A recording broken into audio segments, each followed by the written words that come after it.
Shalom Bapak Ibu sekalian, selamat pagi. Kiranya kita semua tetap diberkati Tuhan dimanapun kita berada. Bapak Ibu sekalian, pagi ini kembali kita melanjutkan renungan kita sampai di Imamat pasal 8. Kita akan membaca ayat 30. Imamat pasal 8 ayat 30. Kita membaca Bapak Ibu sekalian. Dan lagi Musa mengambil sedikit dari minyak urapan dan dari darah yang di atas mezbah itu, lalu dipercikkannya kepada Harun, ke pakaiannya dan juga kepada anak-anaknya dan ke pakaian anak-anaknya. Dengan demikian ditahbiskannya Harun pakaiannya dan juga anak-anaknya dan pakaian anak-anaknya. Bapak Ibu, sekali lagi kita tidak usah bingung, tidak usah gelisah Bapak Ibu. Setiap ayat, setiap kata sebetulnya punya makna yang menarik, yang sungguh indah, yang memberkati kita dalam hidup kita ini. Karena ini adalah firman Tuhan Bapak Ibu sekalian. Nah, ayat ini Bapak Ibu sekalian kelihatannya mungkin cukup panjang ya. Bahkan mungkin juga sulit dimengerti. Tapi mari kita ambil satu kata, yaitu kata percik. Percik, sprinkle, sprinkling. Bapak Ibu, di sini dikisahkan bahwa Harun dan anak-anaknya itu harus dipercik dengan minyak dan juga dengan darah. Nah, Bapak Ibu, memang kalau kita pahami, mereka itu sekali lagi di dalam perjalanan. Mereka di padang gurun. Jadi tentu sangat sulit kalau mereka harus mencari tiap kali ada kegiatan, mencari sesuatu yang banyak airnya. Mungkin oase, mungkin sumur barangkali, atau mungkin sebuah kolam, atau hal-hal lain yang bisa banyak air, atau mungkin juga banyak minyak, atau banyak darah. Jadi tidak harus seperti itu. Sederhana saja. Karena sprinkle sudah cukup, dipercik saja sudah cukup. Itu menjadi sebuah simbol, sebuah tanda, sebuah hal yang cukup untuk melambangkan sesuatu yang penting di belakangnya.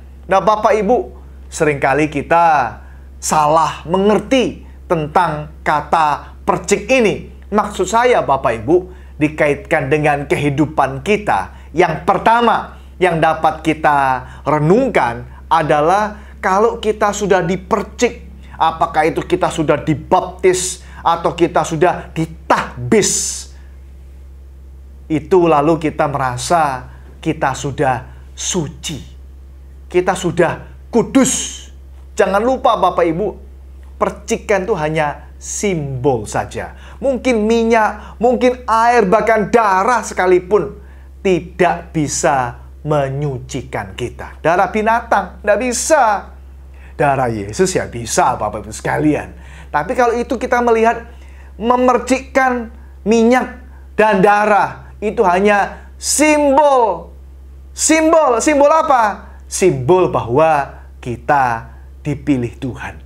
Simbol bahwa kita menyerahkan hidup kepada Tuhan. Simbol bahwa kita sungguh percaya kepada Tuhan. Jadi tidak bisa menyucikan kita. It couldn't purify us. Tidak bisa.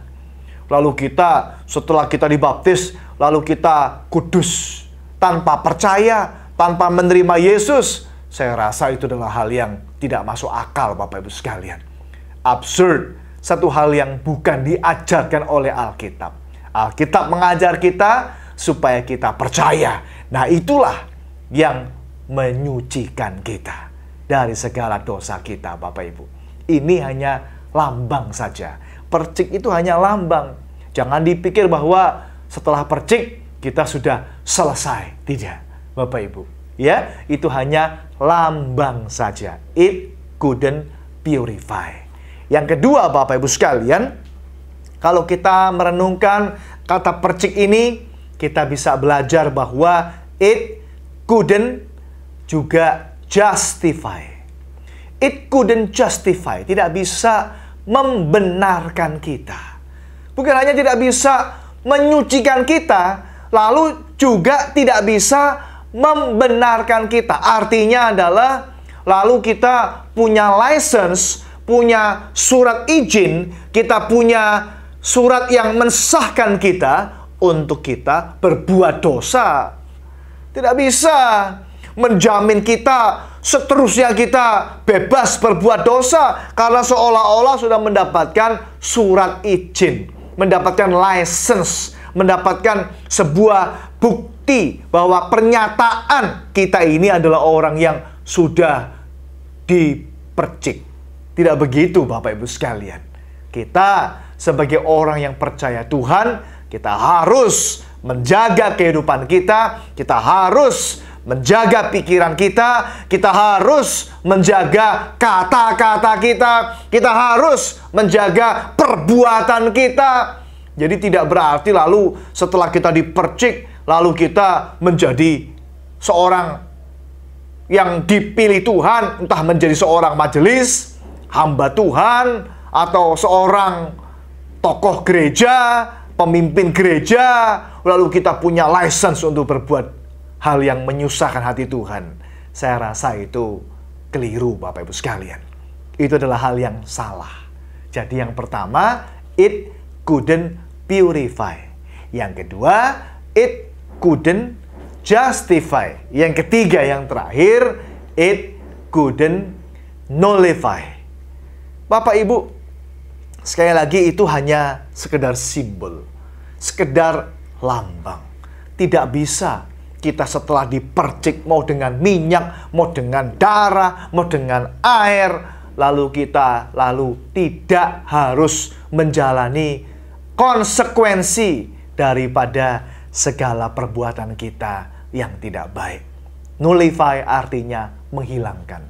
Bapak Ibu, tidak bisa tiba-tiba setelah kita banyak berbuat hal yang salah, lalu dengan dipercik, lalu selesai semuanya. Lalu kita tidak usah menghadapi konsekuensinya. Lalu kita tidak usah menjalani hukumannya. Misalnya Bapak Ibu, kalau kita sudah misalnya mencuri, lalu kita mengakui dosa, lalu kita minta mungkin dipercik ulang, dibaptis ulang, atau apalah namanya. Lalu tiba-tiba kita bebas. Tidak bisa. Setelah mencuri, mau dibaptis, mau dipercik, mau mengakui dosa, mau minta ampun, mau mengakui kesalahan, tetap ya harus menjalani konsekuensi daripada pencurian itu. Bahkan ada orang-orang yang berpikir bahwa kalaupun mencuri, saya kembalikan barang yang saya curi atau sesuatu yang saya curi tersebut, lalu saya bebas. Setiap dosa ada konsekuensinya. Setiap kesalahan ada akibatnya. Jadi tidak bisa tiba-tiba serta-merta nullify. Semuanya nol, semuanya hilang, semuanya ditiadakan. Wah, kalau gitu banyak orang akan banyak berbuat dosa, Bapak Ibu. Buat kesalahan saja. Karena apa? Ya, mungkin dengan hanya percik saja selesai semuanya. Maka itu hanya simbol, lambang, sebuah petanda bahwa kita sudah percaya, sudah menerima Tuhan, sudah bertobat, sungguh-sungguh mengasihi Tuhan, berkomitmen yang baru di dalam kehidupan kita.